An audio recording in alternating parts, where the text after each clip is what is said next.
Donc bonjour à toutes et à tous. On est aujourd'hui au Mistral Studio pour un podcast un peu particulier, podcast littéraire dans un sens, puisqu'on va parler d'un livre et de son auteur qui est avec nous aujourd'hui.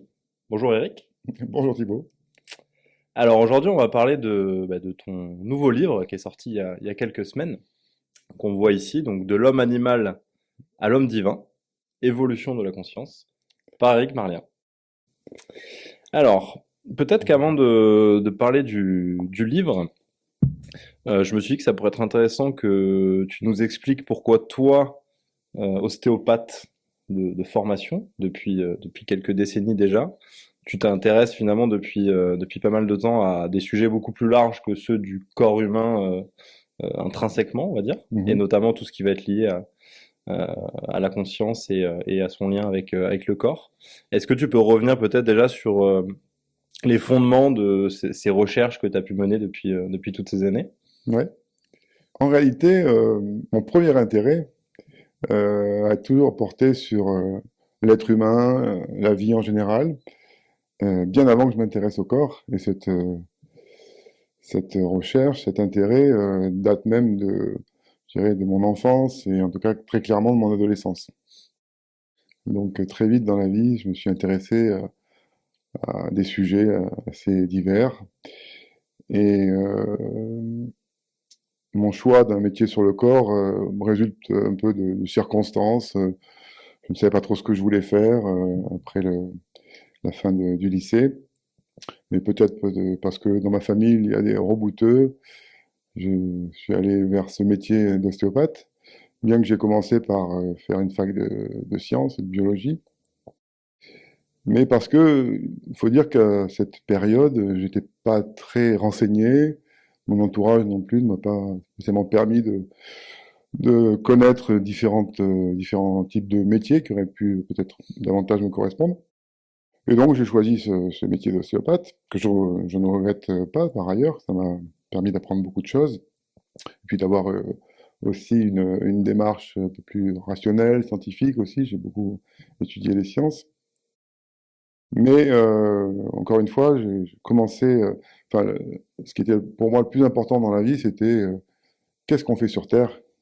Quel est le sens de la vie? Pourquoi des êtres naissent avec des dons, un génie parfois, des facilités, ou alors naissent dans des circonstances très favorables à leur épanouissement, tandis que d'autres naissent avec des gros handicaps congénitaux, ou bien dans des circonstances, dans des pays où leur vie ne va être que difficultés, souffrances. Et ça, ce sont des questions sont toujours présentées à mon esprit. Et puis, même, je me rappelle, enfant, je voyais les adultes, ma famille, et les conversations d'adultes, je trouvais ça assez curieux, et beaucoup de choses me semblaient pas très intéressantes, en fait, dans la façon dont ils menaient leur vie, quels étaient leurs centres d'intérêt principaux. Et j'ai, voilà, eu une espèce de fin de compréhension du sens de cette existence et de toutes ces disparités qui existent, et puis de tous ces souffrances, tous ces malheurs auxquels on peut assister, et qui ont émaillé toute l'histoire de l'humanité, et dont une grande partie, finalement, euh, est générée par les comportements des êtres humains eux-mêmes. Donc, j'ai fait cette formation pour devenir ostéopathe, mais pour autant, je n'ai jamais lâché des études personnelles. J'aime beaucoup la formation autodidacte. J'ai toujours aimé apprendre tout seul. Et donc, toute mon existence, en tout cas depuis que je suis adulte, je me suis instruit dans différents champs de la connaissance, que ce soit bon, les sciences, bien sûr, les sciences dures, sur le fonctionnement du corps, et puis la psychologie. J'ai beaucoup étudié la psychologie, la philosophie et aussi de nombreuses spiritualités. Même si moi-même, je n'ai pas eu une éducation religieuse très pointue, loin de là. Euh, et même la forme sociale de la religion, les pratiques me semblaient pas très très intéressantes, hein. à mes yeux en tout cas, mais l'essence de ce qui fondait les spiritualités, les grandes spiritualités, les religions, par contre, j'ai très vite vu, grâce à certaines lectures, certaines sources, qu'il y avait quelque chose de fondamental, et que si ces religions existaient depuis la nuit des temps, c'était pour répondre à des grandes questions que se pose l'être humain, et pour essayer d'éclairer ce chemin de l'existence, et pour pouvoir essayer d'en discerner à la fois les difficultés, mais aussi les possibilités d'advenir à une vie plus pleine, à une vie dans laquelle chacun peut participer à l'établissement d'une communauté, d'une société plus juste, plus humaine, plus égale, etc. C'est un cheminement que j'ai parcouru tout au long de ma vie, et ce livre, c'était un peu pour porter témoignage, et faire une synthèse de tout mon parcours et de la compréhension que j'ai pu atteindre petit à petit, par étapes, qui est celle aujourd'hui d'un homme qui aborde cette dernière tranche d'existence, on pourrait dire, et qui veut partager, et puis qui veut faire gagner du temps aussi à certaines personnes qui sont en recherche. Et c'est pas, je ne prétends pas apporter une vérité. Mon objectif, c'est plutôt de susciter plus de questionnements, d'ouvrir des champs possibles de réflexion pour les uns et pour les autres qui cherchent à avoir une vie meilleure, dans tous les sens du terme.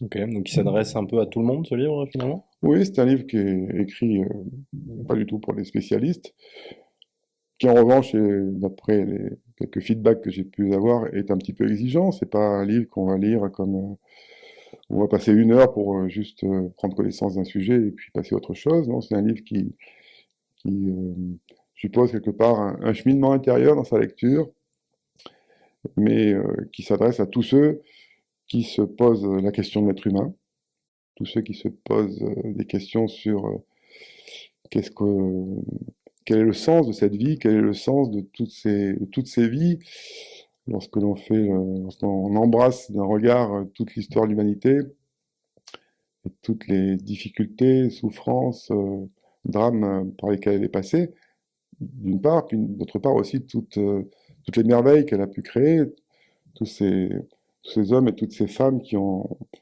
fait preuve d'un génie dans n'importe quel domaine que ce soit pas uniquement l'art, mais la littérature, la peinture, la musique, les sciences, la philosophie. Il y a vraiment des êtres humains qui ont laissé une trace indélébile. Et donc, voilà, tous ceux qui essayent de savoir un petit peu les déterminants de l'existence humaine, surtout, je crois que c'est ça qui est important, et c'est ce que ce livre essaie de montrer, quels sont les différents déterminants qui, euh, qui conditionnent nos vies et la façon dont on, on vit, on expérimente, on, on éprouve, on produit, on crée dans toutes ces multitudes, toutes ces différences à travers chaque être humain. Quels sont ces déterminants? Qu'est-ce qui se passe derrière qui fait qu'on est ce que l'on est? Presque que l'on pense, que l'on éprouve, ce que l'on éprouve, c'est-à-dire qu'on soit sujet à certains types d'émotions. Pourquoi des gens sont anxieux, pourquoi des gens sont coléreux, pourquoi des gens sont jaloux, pourquoi des gens se suicident ou tuent par amour, pourquoi des gens passent leur temps à essayer de trouver une reconnaissance de la part des autres ou de la société, pourquoi des gens se terrent chez eux, n'osent plus sortir. C'est toutes sortes de questions qui touchent des millions d'individus concrètement dans leur vie, et on peut commencer à apporter quelques réponses à tout ça. Très bien. Euh, Depuis quelques années, le développement personnel, c'est un terme qui est devenu très à la mode et beaucoup de personnes semblent s'y intéresser de près. Il y a énormément d'ouvrages dans le monde entier qui traitent de ce sujet, certains avec plus ou moins grande qualité. Est-ce que, même si je sais que ce terme, tu l'aimes pas particulièrement dans sa forme actuelle, parce que voilà, il y a beaucoup de choses autour de ça et c'est pas forcément ce qui te parle, est-ce que c'est un livre de développement personnel et est-ce que c'est un livre qui s'adresse aux gens qui s'intéressent à ce sujet? Alors, ce n'est pas un livre de développement personnel, mais c'est un livre qui peut s'adresser aux gens qui s'intéressent à ce sujet et qui commence à se rendre compte qu'il y a quelque chose qui tourne pas rond dans le développement personnel. Qui tourne pas rond ou qui tourne trop en rond, c'est-à-dire qu'il ramène finalement toujours un peu au même point. Je fréquente beaucoup de gens, ou je reçois en consultation beaucoup de gens qui ont un grand intérêt pour le développement personnel ou qui ont un long parcours dans ce domaine, mais qui se retrouvent finalement toujours mal à l'aise, toujours frustrés, toujours en proie à leurs difficultés, et qui ont expérimenté de nombreuses impasses. Beaucoup de choses qui sont proposées sur le moment, c'est waouh, j'ai enfin trouvé quelque chose. Et quand on voit le bilan 1 an, 2 ans après, il y a beaucoup de déceptions. Donc je m'adresse plutôt à ces gens qui arrivent un petit peu au bout de ce développement personnel. Et effectivement, c'est quelque chose d'extrêmement répandu, qui génère d'ailleurs un chiffre d'affaires considérable. Et c'est normal, je ne critique pas ce courant-là, ni ceux qui en sont les héros. C'est normal, ça répond à des attentes, puisque énormément de gens ne sont pas bien dans leur peau, ou en tout cas ne sont pas satisfaits de ce qu'ils sont. De la vie qu'ils ont d'une part, mais de ce qu'ils sont également. Et qui espèrent autre chose, qui aimeraient devenir autre chose, et c'est toute la promesse du développement personnel, et c'est pour ça que ça marche, c'est que ça laisse euh, croire que après telle ou telle pratique, telle ou telle méthode, on va devenir autre chose. Et c'est cette autre chose qui n'advient quasiment jamais, qui entraîne autant de déception et d'amertume finalement. Moi, je suis plutôt tenant d'un développement impersonnel, c'est-à-dire ce qui pose problème chez l'être humain, ce qui entraîne toutes ces difficultés, toutes ces souffrances, toutes ces frustrations et tous ces malheurs finalement, c'est que notre personnalité, notre moi, notre ego, selon le terme que l'on veut utiliser, est un moi qui est faillé, qui est un moi donc qui contient des failles, qui contient des peurs, des besoins qui sont insatisfaits, dont je parle dans le livre, et cherche autre chose, cherche à remplir, à combler des vides, combler des failles, à atteindre la satisfaction de certains besoins, et on se rend compte que finalement, il y a très peu de chances que cela survienne, que l'on se retrouve toujours aux prises, tôt ou tard, avec ces mêmes difficultés, ces mêmes manques. Et c'est un cercle vicieux, c'est une recherche qui n'a pas de fin, en fait, parce qu'on ne deviendra jamais une personnalité parfaite, lisse, avec toutes les qualités, aimable, estimable, etc. Et je parle même pas de ceux qui cherchent uniquement dans l'avoir matériel pour pouvoir satisfaire leurs besoins, donc des besoins de richesse d'ailleurs. C'est pour ça que le loto et tous ces jeux ont autant de succès, c'est que beaucoup de gens aimeraient avoir plus d'argent, pensant que grâce à cela, ils seraient mieux, plus heureux. Mais ils se retrouvaient toujours avec la même personnalité, avec les mêmes ennemis à combattre, ennemis qui se situent finalement à l'intérieur de nous-mêmes. Non, c'est un livre qui va vraiment, qui essaie de démontrer, il y a des parties du livre qui sont consacrées, quels sont les pièges du développement personnel. Encore une fois, j'en comprends les rouages et les motivations qui sont tout à fait normales, mais qui proposent un autre regard sur quelles sont les solutions, quelles sont les pistes qui font que ces besoins-là, ces difficultés auxquelles tant de personnes sont éprouvées, peuvent être traitées d'une autre manière, d'une autre dimension, et qui permettent vraiment de calmer cette faim insatiable d'autre chose, d'arriver à autre chose. Ok, je vois. Alors, avant que tu nous présentes un petit peu les trois phases majeures de l'être humain que tu as, il semblerait, identifier, il y a un mot qui ressort pas mal de ce que j'ai pu voir, c'est la notion de souffrance. Est-ce que c'est un petit peu le point de départ de ton analyse sur l'être humain? Je dirais pas que c'est le point de départ, mais c'est un des éléments essentiels qui composent l'existence humaine. Même si dans nos sociétés modernes, occidentales, c'est quelque chose que l'on a envie d'évacuer. Alors évidemment, les médias nous présentent des tas d'horreurs tous les jours, mais dès qu'on parle vraiment de la souffrance en tant que composante de l'expérience humaine, c'est pas quelque chose qui est vraiment traité, c'est plutôt quelque chose qui est mis sous le tapis. Et chacun s'efforce de passer au travers, en fait, et d'atteindre ce, ce que on nous présente comme un objectif normal pour tout le monde, c'est le bonheur. Le bonheur qui est un peu à l'opposé de la souffrance. Mais si l'on ne comprend pas la souffrance, ce que c'est, ses origines multiples, le fait de l'évacuer, de la refouler finalement, ça ne permet pas de l'écarter.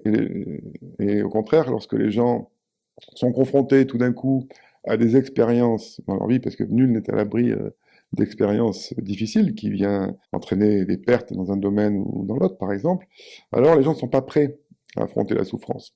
Et du coup, en France, dans beaucoup de pays, mais en France on est un peu les champions, dès qu'il y a une souffrance, la réponse, ça va être les antidépresseurs, les anxiolytiques, comme si on n'était plus capable de faire face à l'une des données, je dirais fondamentales, parce que incontournables, de l'expérience humaine.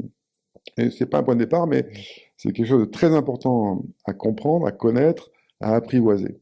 Si on veut vivre justement correctement et pas se faire croire que notre vie automatiquement doit être dans le bonheur et que toutes les conditions nous être données pour avoir du bonheur, ça c'est impossible, c'est un fantasme infantile. Tôt ou tard, on peut être amené à connaître des choses qui entraînent de la souffrance. Et je pense que c'est juste une position adulte, une position de maturité, que d'essayer de bien la connaître. De toute façon, si jamais la vie nous offre une expérience de souffrance, on soit armé, qu'on sache en faire quelque chose. Il y a toujours quelque chose de constructif à tirer finalement d'une souffrance. Donc, oui, contrairement justement au développement personnel qui est un peu aseptisé, édulcoré, on va être bien, on va être mieux. Non, c'est quelque chose, justement, les religions parlent beaucoup, et à juste titre, parce que c'est vraiment des milliards d'individus en ont fait l'expérience au cours de toute l'histoire de l'humanité, à des degrés des fois considérables. Juste pour remonter pas très loin en arrière, il y a au milieu du XXe siècle, des millions d'êtres, que ce soit à cause du régime nazi ou à cause du régime de Staline, du régime communiste ou du régime communiste chinois ou autre, ou avec Khmer Rouge, des dizaines, des centaines de millions d'êtres ont fait l'expérience de souffrances indicibles. C'est pas loin. Et c'est jamais, on n'est pas à l'abri d'un nouveau être confronté à cela, même dans nos sociétés modernes. Moi, j'avais des connaissances à Kiev, en Ukraine. Je devais même aller faire un cours qui était prévu 2 mois après l'invasion des Russes. Des gens qui vivaient un peu dans l'insouciance aussi de la vie occidentale et qui, du jour au lendemain, se sont retrouvés dans des conditions effroyables. Donc, c'est pas quelque chose qu'on a au niveau d'évolution qu'a atteint l'humanité. C'est pas quelque chose qu'on a écarté définitivement la possibilité de rencontrer de la souffrance pour des raisons collectives, mais après pour des raisons individuelles. Là aussi, les pertes, les deuils sont des choses auxquelles on peut être confronté. Donc, je crois que c'est important de ne pas faire l'impasse sur cette question. Et ça ne veut pas dire ne pas vivre dans la gaieté et dans la joie. Absolument pas. Bien sûr.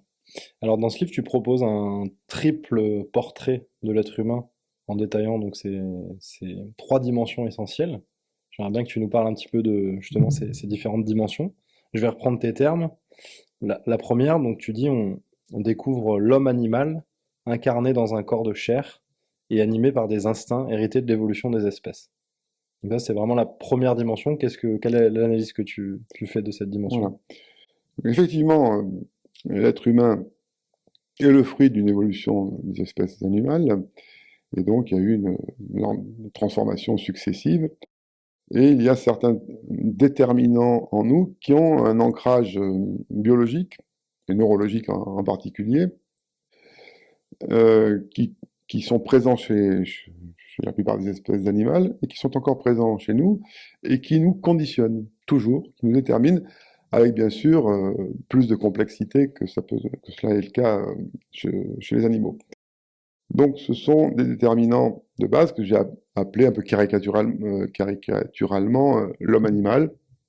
Le premier d'entre eux, c'est le besoin de sécurité, qui est lié à notre instinct de survie. L'instinct de survie, que tous les animaux possèdent, et qui entraîne une hypervigilance, en fait, au danger, une peur pour notre intégrité physique, et donc on a des besoins de sécurité. Besoins de sécurité, alors, basiques, qui sont se mettre à l'abri, et les êtres humains, même, primitifs, ont cherché à se mettre à l'abri. Et à se regrouper aussi pour pouvoir assurer une sécurité. Et pour pouvoir dormir, il faut qu'il y ait une certaine confiance que l'on va pouvoir se réveiller et qu'on est en sécurité. Alors ça c'est le premier niveau, il y a vraiment, on connaît très très bien les, les voies neurologiques hein, qui conditionnent ce fonctionnement-là. Chez l'être humain c'est un peu plus complexe parce que contrairement aux animaux, on a une conscience de conscience. On s'appelle Homo sapiens sapiens, ça veut dire l'homme qui sait qu'il sait. On est capable d'observer les contenus de sa propre conscience, et donc on appelle ça une conscience autoréflexive, qui est à l'origine de la constitution du moi. Tout le monde a une identité, le sens de son moi, il dit je. Je, c'est pas l'autre, c'est je. Et donc ça, c'est une dimension psychique à notre individualité, qui fonde notre identité. Et cet instinct de survie, la peur physique, effectivement, c'est pas quelque chose que l'on connaît tous les jours, parce que la société organise des conditions pour que l'on soit un peu plus en sécurité que les conditions dans lesquelles on serait si on vivait seul dans la jungle. Mais chez nous, le fait de notre psychisme, de cette conscience, c'est la peur de disparaître. La peur de mourir, en fait, c'est plus la peur immédiate d'être en danger physiquement, c'est la peur de disparaître, la peur de ne plus être, que notre sens de l'identité s'évapore dans le néant. Et ça, c'est un déterminant très important du fonctionnement humain, même si on a tendance à le refouler. C'est pas le cas dans toutes les sociétés où la mort est quelque chose de beaucoup plus présent, beaucoup plus, pardon, beaucoup plus assumé, fait partie un peu de la vie. Chez nous, c'est quelque chose qu'on essaye d'éviter. Et pourtant, c'est là. Et pourtant, ça entraîne tout un grand nombre de fonctionnements, de comportements, voire même de symptômes chez ceux chez qui ce refoulement devient beaucoup moins étanche et quand cette chose-là commence à envahir la conscience. Donc ça, c'est un des trois aspects de ces fonctionnements de base que j'appelle l'homme animal, parce qu'il y a, je l'ai décrit, il y a l'homme, donc il y a trois niveaux de l'être humain que j'ai décrit, l'homme animal, l'homme personnalité, l'homme divin. Chez l'homme animal, et pour chaque étage, on a une division encore triple à l'intérieur. Donc ça, c'est le premier besoin. Le deuxième besoin fondamental, et qui est aussi encore un déterminant majeur de nos fonctionnements et de nos comportements, c'est besoin de plaisir et évitement de la souffrance, peur de souffrir. Là aussi, on a vraiment des circuits neurologiques qui fonctionnent chez l'animal également. Ce sont les circuits de récompense. Donc on a différents centres dans notre cerveau et des neuromédiateurs comme la dopamine, etc., la sérotonine et autres, qui font qu'on est attiré vers le plaisir et qu'on essaie d'éviter à tout prix le déplaisir, donc la souffrance. Alors ça, on voit aussi beaucoup de fonctionnements dans le règne animal qui sont basés sur ces circuits-là. Cela est une constatation assez facile à faire. Les êtres humains essayent de sont mobilisés, sont motivés pour essayer d'avoir du plaisir. Et d'ailleurs, c'est même totalement assumé, il faut avoir le plus de plaisir possible, dès que l'on peut, etc. Chez l'être humain, ce besoin de plaisir, avec sa conscience justement autoréflexive, trouve son apogée dans le besoin d'être aimé. On a envie d'aimer, évidemment, mais ce qui nous détermine et qui donne le plus de plaisir, c'est le besoin d'être aimé, lorsque l'on est aimé. Et on a besoin d'être aimé, effectivement. On sait très bien que les enfants, les bébés, les enfants qui ne sont pas aimés durant les premières années de leur vie, ça entraîne des conséquences dramatiques au niveau psychologique. Donc on a un besoin légitime d'être aimé, qui peut devenir, lorsque c'est quelque chose qui a trop d'emprise, un besoin pathologique. Et comme tout besoin est aussi intrinsèquement lié avec une peur, on a la peur de ne plus être aimé, la peur d'être rejeté, la peur d'être abandonné. Ça aussi, c'est une dimension qui pèse d'un poids considérable dans toute la vie humaine. Il n'y a qu'à regarder la littérature, non seulement moderne, mais depuis des temps reculés, la chanson, le cinéma, ça parle de ça. Ça parle d'amour, ça parle de drames sentimentaux, et ça pèse, ça conditionne à tel point que certaines personnes sont en dépression des fois pendant des années, après une rupture sentimentale. Certains sont poussés au suicide, et d'autres même commettent des crimes lorsqu'ils sont abandonnés ou plus aimés. Donc on voit bien que c'est quelque chose de crucial aussi chez l'être humain, qu'il faut connaître, parce que ça peut devenir totalement asservissant. On peut être totalement l'esclave de ces besoins-là. Besoins légitimes au départ, mais dont il est possible, comme pour tous les autres besoins, de prendre une certaine distance, un certain recul, de façon à garder une certaine maîtrise de notre existence et à ne pas être assujetti complètement à cela. Et le troisième axe important, alors lui qu'on ne retrouve pas chez l'animal a priori, mais qui a aussi, on connaît des circuits neurologiques, c'est l'axe de l'estime de soi. On a un besoin d'être puissant, on a un besoin d'être capable, d'être en capacité d'agir, de faire, et donc d'être estimé. Le corollaire, la peur, c'est la peur d'être impuissant, d'être incapable, et la peur de ne pas avoir d'estime de soi. L'estime de soi qui est totalement liée à l'estime que nous renvoient les autres. Lorsque ce fonctionnement-là atteint des degrés pathologiques, on n'est même plus capable de reconnaître des signes d'estime de la part des autres. On est capable de se mésestimer tout seul, comme un grand, sans qu'on ait besoin des autres. Donc ça aussi, l'analyse, l'observation de l'être humain montre que c'est quelque chose qui joue énormément, qui joue un rôle considérable dans nos fonctionnements, dans nos comportements. Des personnes mobilisent une grande partie de leur énergie dans l'existence pour pouvoir être estimées. Et s'agitent par l'ambition, par plein de choses, pour pouvoir avoir de l'estime. Alors, à un certain degré, c'est normal, on a besoin suffisamment d'estime, puisque ça renvoie à des notions psychologiques comme on parle de narcissisme primaire, c'est-à-dire on se donne assez de confiance pour s'autoriser à être et à exister. C'est pas le narcissisme secondaire où on va se regarder dans la glace tous les 5 minutes, mais et puis ça renvoie au complexe de supériorité, d'infériorité, de valorisation, dévalorisation. En définitive, quelqu'un qui est, qui est dans un complexe de supériorité fait toutes sortes d'efforts pour se prouver sans arrêt à lui et aux autres qu'il a de la valeur, qu'il est bon, qu'il est excellent dans ceci, dans cela. Et il s'agite. Et en fait, c'est la même chose que celui à l'opposé qui a un complexe d'infériorité, qui est tout le temps en train de se déprécier, de ne pas se sentir à la hauteur. C'est juste les deux faces de la médaille. Parce que celui qui a un complexe de supériorité, en fait, souffre d'un complexe d'infériorité, mais qu'il va combattre. Il va prendre le contre-pied.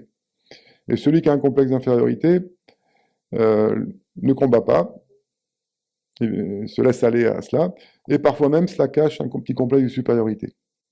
Donc, en tout cas, c'est des choses aussi extrêmement importantes dans toutes les activités humaines, et qui expliquent en fait énormément de scénarios qui se passent dans toutes les existences, dans les relations entre les uns et les autres, que ce soit dans la famille, dans les rapports amoureux, au travail, et même finalement entre les peuples et les collectivités. On a ces déterminants-là. La peur, l'insécurité, le besoin d'être aimé, le besoin d'être estimé. Donc voilà, ça c'est le premier étage que je décris, qui est important parce que connaître ses propres fonctionnements, ça permet peu à peu de les apprivoiser, de savoir pourquoi, si on a déjà un certain âge, on a eu tel ou tel comportement, on a fait tel ou tel choix dans notre existence.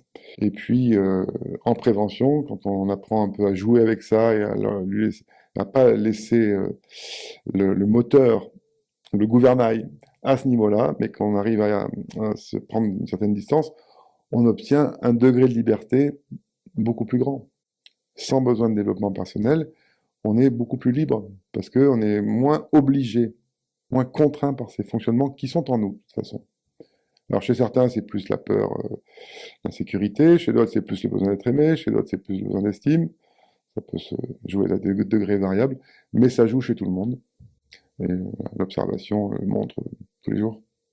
Donc ce que tu dis, c'est que la première étape, c'est déjà d'identifier un petit peu par rapport à chacun qu'est-ce qui nous Voilà. parle le plus là parmi ces Oui, différents étages. Et ensuite, c'est quoi l'étape d'après? Comment est-ce qu'on va combattre ces... voilà. Alors déjà, l'identifier pour soi, parce que ce livre, il peut être aussi utile à tous ceux qui exercent le métier de relation d'aide ou de psychothérapeute. Ça passe d'abord par une identification personnelle, évidemment, et un certain mettre un peu du jeu dans tout ça. Et puis ça aide à comprendre aussi mieux le fonctionnement des patients et à les orienter. Donc bah, déjà, ce qui permet de commencer à gagner de la liberté, c'est de se connaître, et c'est de s'accepter. Et c'est la lucidité par rapport à soi-même. Parce que c'est difficile de se voir dans un miroir vraiment à nu, tel que l'on est. C'est quelque chose qui est pas facile pour beaucoup de gens, parce que justement par rapport à ces choses-là, on a encore une fois, enfin il y a trois stratégies en fait fondamentales. L'une, on parle d'une façon décompensée, c'est-à-dire que on souffre de ça. On sait qu'on a ça, mais on en souffre.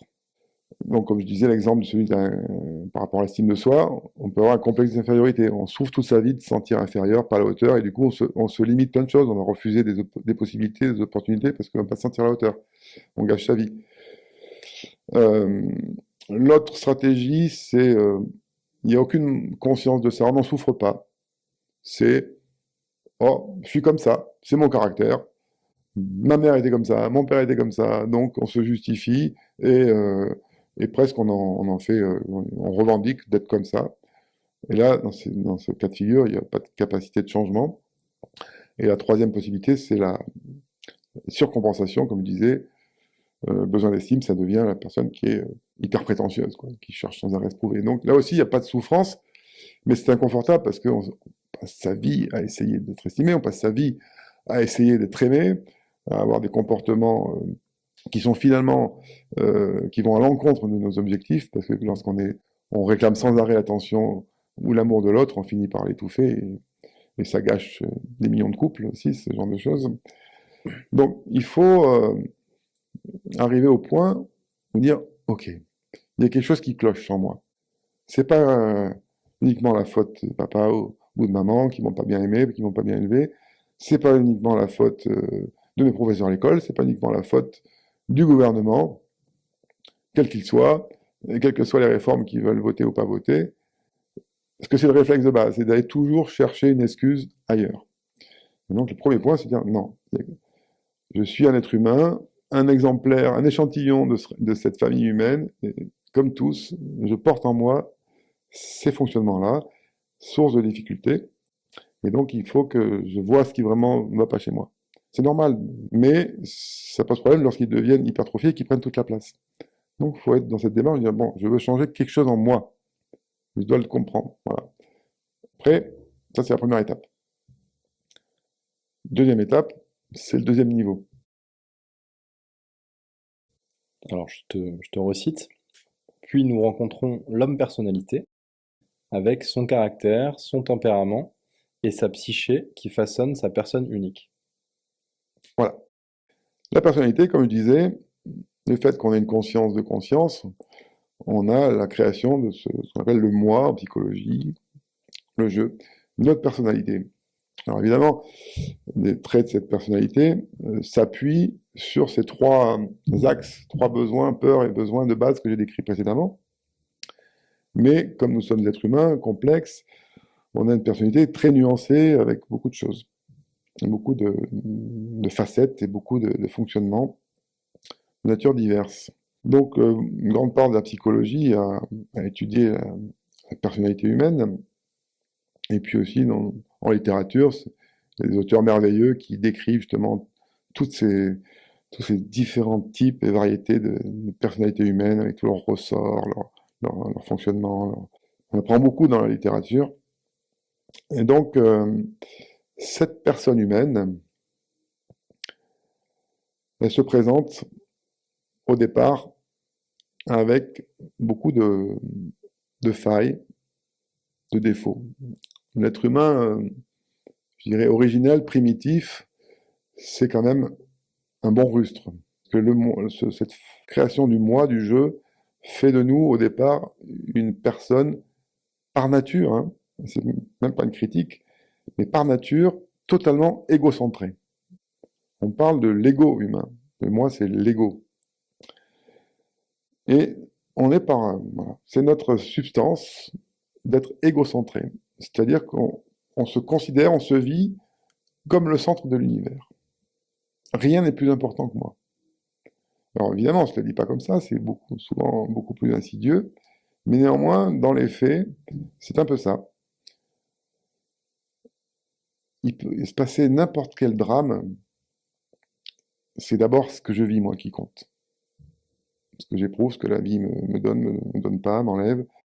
Si on est honnête aussi, si on est lucide vis-à-vis de soi-même, on se rend compte que dans la plupart du temps, ce qui compte, c'est nous.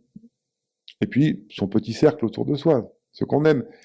Je dirais, il n'y a pas beaucoup de mérite à ça, à aimer sa famille, ses enfants, son conjoint.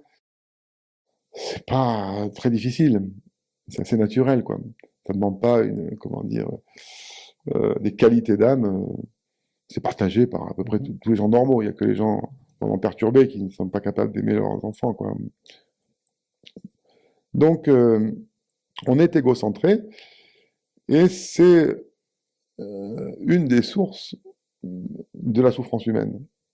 Parce que l'expérience de vie sur Terre avec tous ces êtres humains ensemble a créé des chocs, crée des compétitions. L'ego humain, la personnalité humaine est séparatrice et elle est compétitrice vis-à-vis des autres. Elle essaie plutôt de récupérer les choses pour soi. Et donc ça crée toutes sortes de problèmes entre les gens, à tous les degrés, tous les échelons. Et si on réfléchit aussi, une grande partie de ce qui ne va pas sur Terre et qui génère de la difficulté, de la souffrance, de la peine, des pertes et des vies humaines aussi, c'est lié à ça. Donc, contrairement à certains qui disent que au départ l'être humain est d'une nature angélique et c'est après la société qui le pervertit, mais la société c'est le fruit de toutes les individualités également. C'est juste que par nature, c'est pas une critique encore une fois, c'est quelque chose, c'est une constatation, par nature, on est égocentré. On est égocentré et on a ce que j'appelle des défauts, des failles de nature, plus ou moins réparties sur les individus, que les religions, notamment la religion chrétienne, a plutôt qualifié de péché. Elle a dit cette chose-là dans sa foi, dans son credo, c'est le péché originel. C'est-à-dire que l'homme est pécheur, c'est une façon très culpabilisante de parler de cela, mais ça reflète quelque chose sans doute d'authentique, c'est qu'on a toutes ces dispositions au conflit, à la séparativité et au moi d'abord. Aujourd'hui, dans l'époque moderne, on peut parler du péché originel, on parle de TPMG, de TPMG. Tout pour ma gueule. Une façon moderne de décrire les choses. Mais c'est vrai que c'est quelque chose de très constant. Alors, je décris aussi dans cette personnalité tous ces défauts, toutes ces failles qui sont intrinsèques, qui sont consubstantielles à l'être humain, mais qui sont plus ou moins répartis selon les uns ou les autres. Et je les classe aussi selon ces trois grands chapitres qui sont basés sur ces trois axes que j'ai décrits précédemment, l'insécurité physique, la peur de mourir, la peur de ne pas être aimé, la peur de ne pas être estimé. Et en fait, chacune de ces trois branches, chez l'être humain, va se ramifier en différents types de faiblesses, de failles, donc, qui sont la source de notre insatisfaction permanente, parce que l'égoïsme, au bout du compte, ne donne qu'une satisfaction éphémère et provisoire, mais ne remplit pas nos besoins fondamentaux. Donc, je les décris pour qu'on les voit en face. Et donc, c'est quelque chose de pas du tout moderne dans un certain sens. Comment on va nous rappeler nos péchés, les péchés capitaux, etc. Eh ben oui, je reviens là-dessus parce que on a effacé ça, mais j'y reviens pas dans les termes qu'avait emprunté la religion. J'y reviens dans des termes de sens des responsabilités. Si on veut aller plus loin, justement, avancer, c'est qu'on doit devenir responsable de ce que l'on est, de ce que l'on émane, de ce qui émane de nous, et de ce que finalement on crée autour de nous, que ce soit au niveau très individuel ou au niveau plus collectif. Le fait de ne pas prendre la responsabilité de nos défauts, bon, il y en a plein, hein, mais par exemple la colère, la critique, l'avarice, j'en décris toute une flopée comme ça, contribue à générer un monde, le monde dans lequel on vit, avec toutes ses difficultés et toute l'insatisfaction que ça entraîne. C'est bien beau d'aller réclamer des droits et ceci, mais les droits, ils vont toujours de pair avec des devoirs, un sens des responsabilités. Et donc, je pense qu'il est temps de revenir sur le sens des responsabilités, parce que c'est une chose dont notre monde manque cruellement. On est responsable de ce qu'on génère. D'abord autour de soi, dans sa famille, et puis ensuite dans notre sphère professionnelle, sociale, et puis plus collective selon la position que l'on occupe dans le monde, mais qu'importe. On doit être responsable de soi, et cette personnalité, en même temps, elle est capable de générer toutes sortes de qualités. Donc il y a plein de qualités également qui à un moment donné, prennent le dessus. Si on prend la responsabilité de ses défauts et de plus y laisser aller, de plus y vautrer dedans, à ce moment-là, la personnalité humaine est en mesure de développer toutes sortes de qualités qui vont enrichir le monde, enrichir la vie, notre propre vie et la vie autour de soi, et puis le monde au sens large. Et ça aussi, c'est une responsabilité qui se place à un moment donné de ce cheminement. C'est qu'on est, à un moment donné de sa vie en tout cas, pour apporter quelque chose au monde, pour le bien commun, pour le bien collectif, qui soit plus déterminé par nos propres besoins personnels. Donc cette personnalité, elle a cet aspect double, elle est capable du pire, mais aussi du meilleur. Et là aussi, on a heureusement énormément d'exemples, de modèles, de témoignages qui montrent que des êtres humains sont venus apporter le meilleur. Heureusement, parce que le monde ne va pas très très bien et est difficile à vivre, mais il y a quand même il y a quand même des choses, il y a eu et il y a continué à avoir des choses magnifiques qui sont apportées. Et ça, c'est la responsabilité, c'est un appel à la responsabilité. Et vous voyez que c'est par rapport aux demandes que l'on entend, souvent en psychothérapie ou dans le développement personnel, c'est ouais, je veux devenir meilleur. Je veux devenir quelque chose, je veux devenir mieux en fait. C'est pas devenir meilleur, c'est je veux devenir mieux. Avant de devenir mieux, il faut d'abord comprendre là où ça pêche, et puis il faut devenir meilleur, c'est-à-dire apporter du meilleur. C'est pas devenir mieux pour soi. Voilà le deuxième niveau. Très bien. Enfin, nous sommes invités à explorer l'homme spirituel, cet aspect immatériel de notre être, source de vie et de conscience, qui transcende notre pure matérialité et qui donne un sens à notre existence terrestre. Voilà. Donc là, on rentre effectivement dans la dimension purement spirituelle. Autant les deux premiers niveaux, on peut vraiment argumenter aussi bien au niveau neurologique pour le premier niveau, puis au niveau des sciences psychologiques, c'est pas très difficile de montrer à quel point tout cela est évident de constatation. Autant le niveau spirituel, on entre dans le domaine de la foi, de l'expérience intérieure, et nulle question d'aller argumenter pour prouver quoi que ce soit. Et là, aucune vérité à apporter, si ce n'est une expérience intérieure et une expérience aussi qui a été vécue, partagée par des milliers et milliers de personnes avant nous. Et pour ça, il faut juste être curieux d'aller chercher les sources, les témoignages. Donc c'est vrai que il y a une critique que l'on entend souvent par ceux qui sont plutôt sur le côté athée ou matérialiste, c'est que les religions, la spiritualité auraient été inventées pour justement circonvenir aux peurs que l'on a de l'existence, à la peur de disparaître, qu'il n'y ait plus rien. quelque chose qui pourrait justement un antidote artificiel à l'absurdité finalement de l'existence. Puisqu'on vient, on est, et puis quelques temps après, ça dure pas longtemps. On s'en rend compte quand on vieillit que ça dure pas si longtemps que ça, la vie, une vie humaine. On disparaît, voilà. Mais ça, c'est une réponse facile. C'est aussi c'est une réponse qui n'a pas plus d'arguments non plus que ceux qui sont plutôt du côté de la spiritualité. Donc pour moi, ça a été une évidence vraiment très jeune, alors là, clairement dans l'enfance, alors que, encore une fois, il n'y a pas beaucoup d'éducation religieuse. Chez moi, il y a un petit peu, mais sans plus. Mais pour moi, ça a été une certitude assez rapide. Et donc, ce sont des domaines que j'ai étudiés. J'ai commencé à étudier plus sérieusement dès l'âge de 17-18 ans. Et j'ai fait toutes sortes d'expériences. J'ai fréquenté des groupes, une fois j'ai été dans une secte, moi je ne le savais pas au départ, mais je m'en suis rendu compte relativement vite, relativement rapidement. J'ai fréquenté d'autres groupes spirituels, ésotériques. Et puis j'ai étudié aussi, pas d'une façon, pas avec une exégèse très pointue, hein. C'est pas le côté connaissance intellectuelle qui m'intéresse le plus, mais pas mal les religions de l'Orient, le bouddhisme plus particulièrement, mais aussi la Bhagavad Gita, et parce que c'était par rapport à cette religion chrétienne un peu vieillissante dans nos pays, avec ces images de curés, tout ça qui n'étaient pas forcément très attirantes, c'était quand même plus tendance de se tourner vers les religions orientales.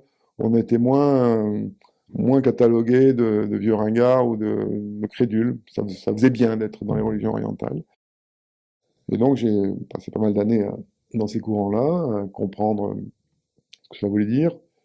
Et plus récemment, j'ai retrouvé des sources chrétiennes et tout un courant que j'ignorais totalement et qu'en fait, j'ai interrogé des gens autour de moi, des catholiques par exemple, très pratiquants, ne connaissent absolument pas. Il y a tout un courant dans le mysticisme chrétien euh, extraordinaire.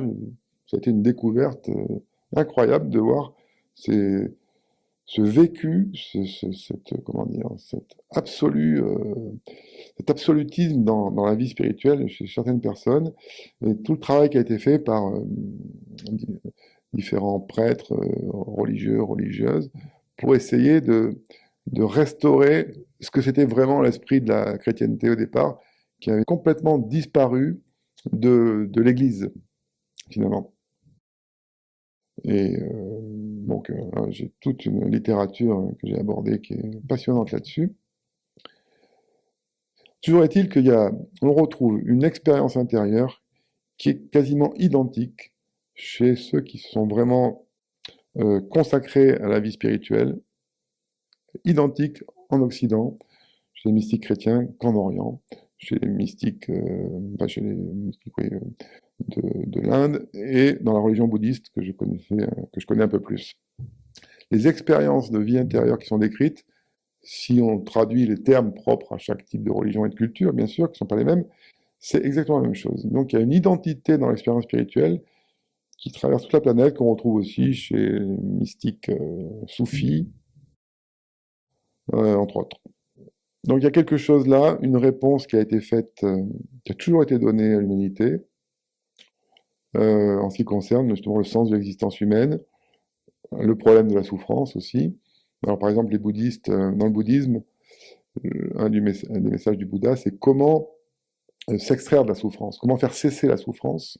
Et tout le cheminement qui est proposé dans le bouddhisme, c'est pour mettre fin à la souffrance.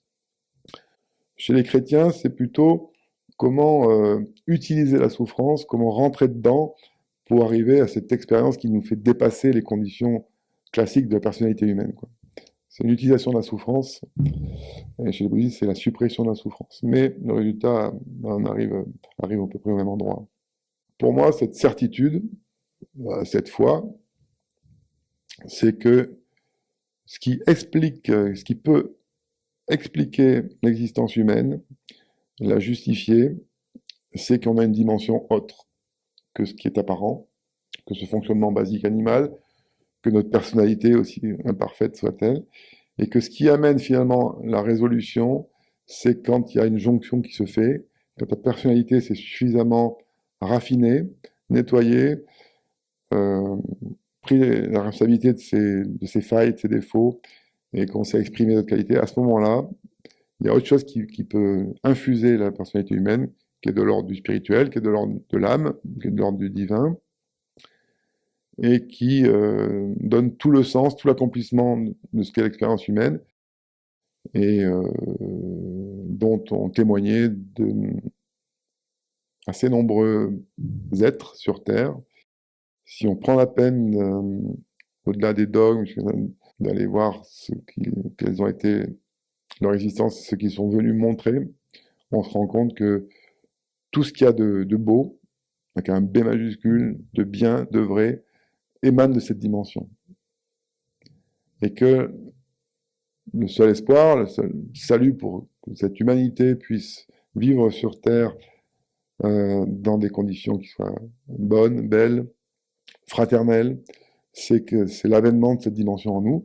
Et cet avènement, il se fait chez les individus qui se sont suffisamment consacrés à cette quête, à pouvoir recevoir, à s'effacer justement suffisamment, c'est pour ça que je parle de développement impersonnel, à effacer les besoins et les aspirations tout le temps incessantes de l'ego, de la personnalité à plus de bonheur, plus de bien-être pour soi. À ce moment-là, cette personnalité forgée, hein, une personnalité bien construite, pas une personnalité faible, justement, où l'on voit, je fais une parenthèse, c'est que beaucoup de gens se jettent dans la spiritualité ou dans des trucs un peu mystiques ou ésotériques pour combler des failles. Et ça, c'est le piège, aussi bien du développement personnel que dans une certaine forme de spiritualité moderne, où on se rend compte que les gens n'ont pas fait ce travail d'identification, de lucidité sur eux-mêmes, et ça vient compenser, ils se jettent là-dedans pour essayer de nourrir les failles de l'ego. Au contraire, il faut que la personnalité devienne forte, construite, soit capable d'être opérative dans le monde, non pas de fuir le monde, c'est dans le monde que ça se passe. C'est le monde qui qui doit évoluer, qui doit être transformé pour le mieux. Donc la personnalité, pour ça, il faut avoir suffisamment de contrôle sur ses émotions, sur ses besoins d'être aimé, d'être estimé, sur toutes ses réactions émotionnelles, de peur, d'excitation, de colère, d'irritation, tout ça, de jalousie. Commencer à produire ce qu'une personnalité humaine est capable de faire de mieux. À ce moment-là, quand la personnalité est forte, construite, c'est là qu'elle s'efface, qu'elle se met au service d'autre chose, mais parce qu'elle est devenue forte, pas parce qu'elle est faible au départ. À ce moment-là, elle se met au service de l'âme, qui est en fait, je crois, le projet de l'être humain, le projet qui nous est donné en tant qu'être humain, c'est peu à peu arriver à recevoir, à accueillir cette grâce, cette partie divine qui donne les plus belles fleurs qu'a porté l'humanité jusqu'à présent. Alors finalement, qu'est-ce que le lecteur peut attendre de ce livre? Qu'est-ce que ce livre peut lui apporter? Bon, bah déjà, tout ce que je viens d'évoquer préalablement, c'est cette connaissance de soi, connaissance de tous ses fonctionnements, ses différents niveaux. Donc il y aura connaissance de ses besoins, de ses peurs, connaissance de quels sont les défauts que l'on porte potentiellement, parce que j'ai tout un catalogue justement, et qu'il nous faut prendre en charge, commencer à essayer de dépasser pour pouvoir produire des qualités subséquentes. Donc vraiment une connaissance de soi, puis connaissance des autres, et connaissance des fonctionnements, parce que aussi j'ai un petit chapitre qui parle du développement collectif de l'humanité, avec une première phase qui est une phase de barbarie, hein, où l'ego est roi et c'est vraiment moi d'abord et c'est la barbarie, quoi. Je prends ce que j'ai besoin, je ne tiens absolument pas compte des autres. Une phase de civilisation hein, qui commence à produire justement par la sommation de toutes ces personnalités qui développent des qualités, une civilisation avec sa culture, ses arts, sa littérature, etc., ses productions intellectuelles, scientifiques. Ça, c'est le fruit du développement des qualités de la personnalité. Et puis, la phase finale, en tout cas peut-être pas finale, mais suivante, ça sera la culture au sens du terme. Vraiment, une culture, c'est une civilisation qui est à même de manifester les plus belles qualités spirituelles. Et alors moi, je suis pas du tout naïf non plus. Cette civilisation-là, elle verra le jour peut-être dans 1000 ans, peut-être dans 10 000 ans, ou j'en sais rien. Mais une telle civilisation, avec un tel sens des responsabilités et de la fraternité, parce que l'âme humaine amène ce sens inné de la fraternité et que l'autre est aussi important, on ne verra plus toutes les inégalités auxquelles on assiste aujourd'hui. On verra plus une grande partie des fortunes accumulées par quelques méga milliardaires pendant que des milliards d'êtres humains meurent de faim. C'est quelque chose qui ne devrait plus exister dans une telle situation. Mais je suis pas naïf. Bon, l'évolution est lente, mais l'évolution est réelle. Donc il y a des facteurs collectifs. La connaissance du monde, connaissance de soi, connaissance, parce que je donne des sources après sur l'âme humaine, avec des sources spirituelles. Quelles sont les qualités de l'âme? Là aussi, les qualités de l'âme, il y a trois volets qui correspondent aux trois besoins, aux trois aussi subdivisions de la personnalité. Il y a vraiment une correspondance. Les trois qualités de l'âme, on les connaît, ça correspond aussi à toutes ces trinités qu'on rencontre dans les différentes religions, hein. Les chrétiens, le Père, le Fils et le Saint-Esprit, ou la Vierge Marie, ça dépend. L'âme humaine aussi a trois qualités potentielles qui sont la puissance et la volonté, mais pas la volonté personnelle. Et la puissance de l'âme, c'est ce qui rend, c'est le contrepoint de ce besoin d'être puissant lié à l'estime de soi dans les besoins animaux. On voit qu'il y a tout se correspond. Il y a une autre qualité fondamentale de l'âme, c'est l'amour. C'est un état d'être et qui vient faire le contrepoint à ce besoin d'amour qu'on a en tant que personne. Et la troisième qualité de l'âme, c'est la lumière, l'intelligence au vrai sens du terme. Donc tout ça est décrit, et puis je suggère aussi quelques méditations qui sont proposées dans le livre aussi pour que le lecteur puisse travailler à l'avènement de ces qualités, pouvoir s'aligner, s'alimenter de ce qui est au fond de lui, ses qualités les plus belles. Donc un livre de connaissance de soi, un livre de connaissance des autres, un livre aussi pour lorsqu'on est thérapeute, accompagnant les gens pour mieux comprendre les autres et mieux les aider à avancer connaître leur point de blocage, les aider à les dépasser. Merci, Éric Marlien, auteur de l'homme animal à l'homme divin. Où est-ce qu'on peut le retrouver, ce livre? Alors, il est édité en auto-édition aux éditions Publishroom, directement sur leur site, ou bien sur tous les sites de vente en ligne, Fnac, Cultura, Amazon, De Citre et autres. Ou à commander même directement auprès de son libraire. C'est possible également. Parfait. Merci. Merci.